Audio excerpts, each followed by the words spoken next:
High, কেমন আছো তোমরা সবাই? আজকে চলে এসেছি দুটো পার্সেল ওপেনের শর্টস নিয়ে। তো চলো এই দুটো পার্সেল দেখে নিয়েছো কি আছে, এবার দেখা যাক। তো ফার্স্টেই ছোটো পার্সেলটা নিয়ে নিলাম। এবার ছোটো পার্সেলটা ওপেন করছি। তো দেখি এটার মধ্যে থেকে কি বেরোয়। তো দেখো ফাইনালি চলে এসেছে। ওয়াও, এটা হলো অ্যাডজাস্টেবল বেল্ট, যেটা সমস্ত ড্রেসের সাথে শাড়ির সাথে পরা যায়, বুঝতেই পারছো। তো চলো এটাকে ওপেন করে একটু দেখে নিই। তো এটা আমি ওপেন করছি, আর এটা পুরো ব্ল্যাক। দেখো সামনে বো প্যাটার্ন রয়েছে, খুবই সুন্দর। তো জিনিসটা আমার খুব পছন্দ হয়েছে, আমি একটু গলায় পরে মজা করছিলাম।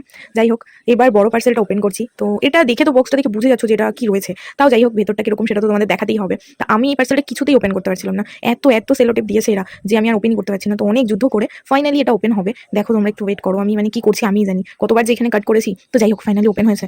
আর চলো দেখিয়ে দিই। এর মধ্যে রয়েছে আমার জুতো। তো জুতোটা কিরকম দেখে নাও। এই যে পামশু প্যাটার্নের, আর কালারটা কিন্তু পিচ কালার। তো কালারটা তোমাদের কেমন লাগলো জানাও। এই দেখো, আমার এরকম জুতো পরতে কিন্তু খুব ভালো লাগে। তোমাদের কেমন লাগে সেটাও তোমরা জানিও। আর হ্যাঁ, জুতোটা আমার খুব পছন্দ কিন্তু হয়েছে, খুব সুন্দর জিনিসটা, আর যেমন ভেবেছিলাম তার থেকেও সুন্দর। তো ইয়েস, এই যে এটা ভালো করে দেখিয়ে দিলাম জুম করে। তো তোমাদের কোনটা কেমন লাগলো সেটা তোমরা কমেন্টসে জানিও। তো চলো আজকে শর্টস এতটুকুই, বাই।